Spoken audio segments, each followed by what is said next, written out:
السلام عليكم ورحمة الله وبركاته. ازيك يا متابعيني؟ عاملين ايه؟ يا رب تكونوا بخير وفي احسن حال ان شاء الله.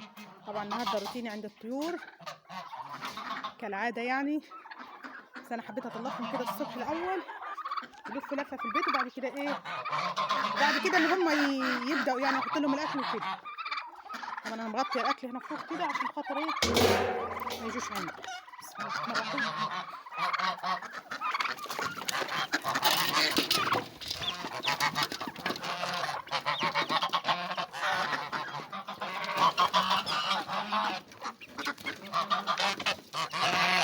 عاملة حساب في الفراخ الصغيرة عشان مش هيخلوهم ياكلوا اساسا. بسم الطبق بتاعهم. اهو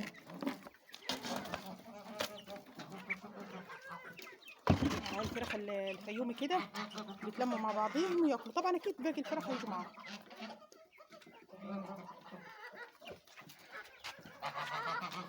ملينا ميه كده ليهم وايه،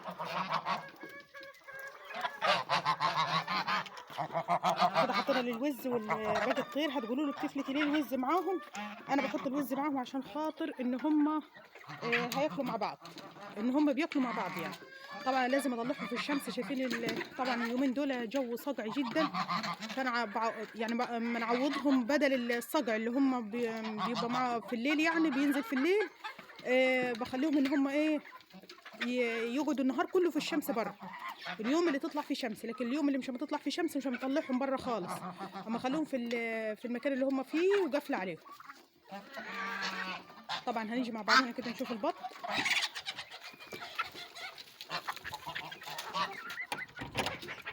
بص البط كده طلع ياكل طبعا. هماتي البطه دي كان قافله عليها. ليه قافله عليها؟ قافله عليها على بيض الرومي عشان خاطر إيه؟ بسم الله الرحمن الرحيم. هي تطلع طبعا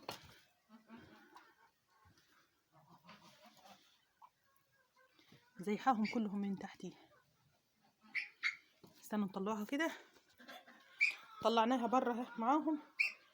وايه البطايات دول بيطلع ياكلوا. بصوا هما بيطلع مره واحده بس من على البيض، مره واحده بس يطلع ياكلوا، بعد كده يرجعوا ايه، يرجعوا مكانهم تاني. اهو شايفين؟ بصوا اهي كلت ومغيرين لهم ميه، احط لهم اكل وهم يطلعوا ياكلوا ويرجعوا تاني. طبعا انا لازم احط لهم اكل وميه على طول عشان خاطر ان هم لو جاهوا ممكن ياكلوا من البيض. فده نصيحه الناس اللي عندها بط راجد، تحط له ميه وتحط له اكل ضروري عشان خاطر ان هم ايه ما ياكلوش البيض.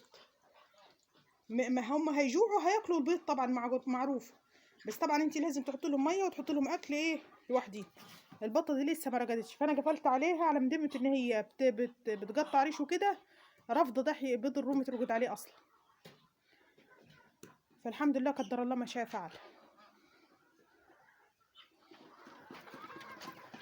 هم هنا الفراخ والوز والرومي بياكلوا. بس القطه جايه ليه مش عارف.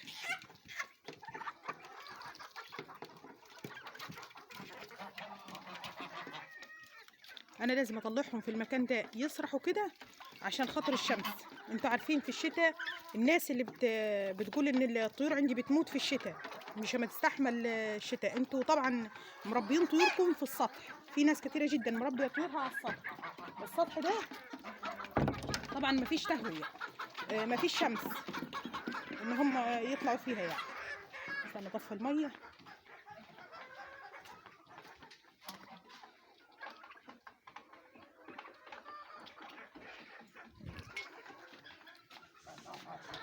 ان طبعا مفيش شمس ليهم يقعدوا فيها، ولا ان انتوا بتطلعوهم في الشمس. فعشان كده اكيد هيمرض، هيجيهم في رجليهم، هو بيجيهم في اعصابهم الاول من كتر الضله، من كتر وجودهم في الظل.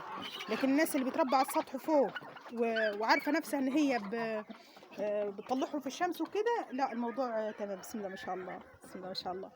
طبعا دول الارانب الجداد لسه يعني ابتدوا اليومين دول همات ان هم يطلعوا. امهم مش هنا، امهم بره. شايفين في الجحر بيبص علينا ازاي. هما طبعا لما بيجوعوا بيطلعوا ايه، بيطلعوا ياكلوا.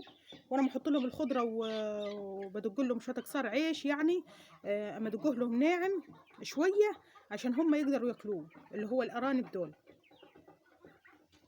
اهو بص التاني بيبص علينا كيف من جوه، بصوا.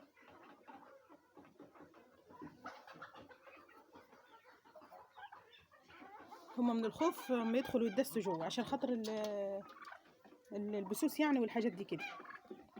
طبعا اطمن على بيض الوز.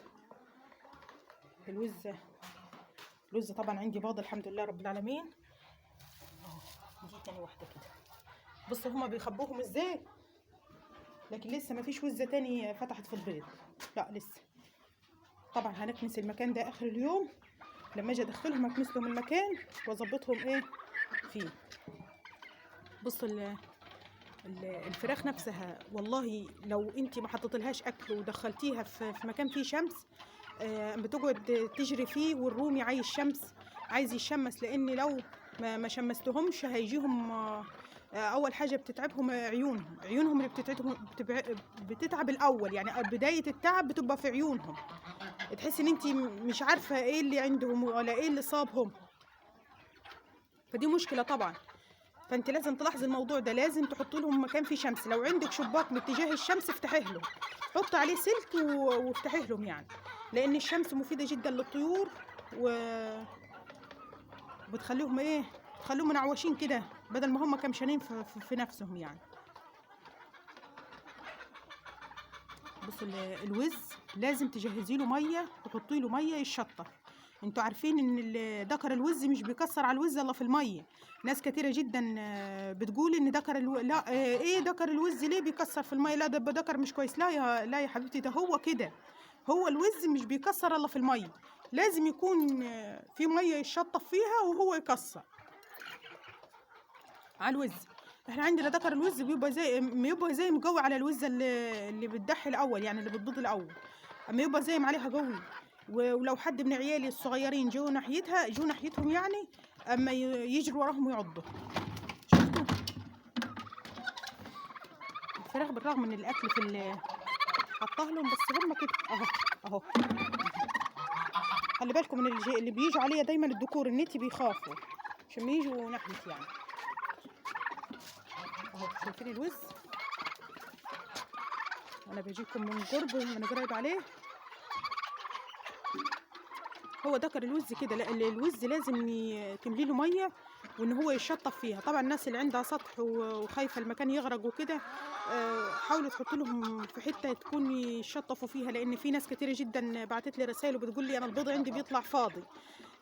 بقول لها طب بتحط ميه لدكر الوز؟ قالت بالرغم ان دكر الوز كان حلو وكان بيكسر لما كنت حطاه في مكان وكنت بحط له ميه. طب ما هو ما انت لازم تحط ميه، هي الميه دي بتساعد على موضوع التزاوج عند الوز، هي لازم تحط ميه ليه.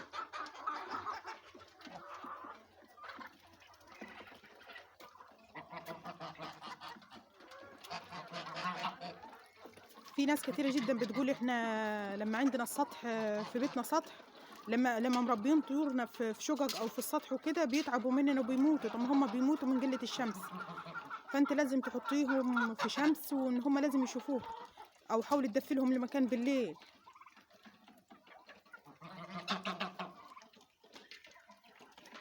هم خلصوا الاكل كله اللي حطاه لهم. ما تقولوش ان الاكل ده قليل، لا مش قليل، ده عليته عيش، معظمه عيش وكده. فانا بسيبهم بينقوا اللي في الارض كله وبيشوفوه، بينقوا اللي في الارض الخضره دي التانية برضو بخليهم ياكلوها، وبسيبهم النهار كله. انا بقفل الباب، يعني هو ده وسط بيتي يعني بيتي نفسه، فانا بقفل الباب اللي احنا عايشين فيه، المكان اللي احنا عايشين فيه بقفله وبسيبهم يسرحوا النهار كله كده. لان بصوا المكان اللي هم فيه، بصوا المكان اللي المفروض احبسهم فيه لسه الشمس ما نزلتش فيه، دوبك على الحيطه، الشمس على الحيطه. يجي بعد الظهر خالص بتنزل حته بسيطه وبعد كده بس مش هتنزل الشمس تاني، يعني ما فيش شمس تاني تنزل له. فعشان كده انا ما اقدرش اخليهم في مكان كله ضله يعني.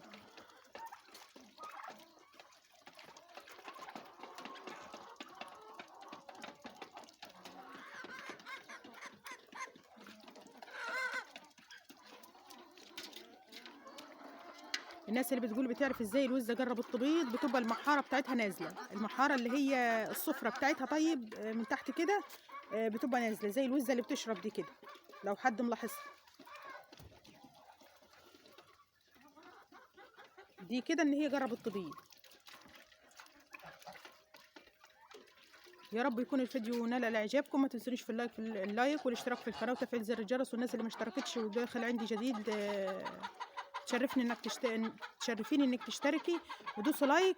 اللايك انا ما حطلوش كهرباء، مش بيكهرب، فدوسوا لايك لو الفيديو عجبكم. واستودعكم الله الذي لا تضيع ودائعه، والسلام عليكم ورحمه الله وبركاته.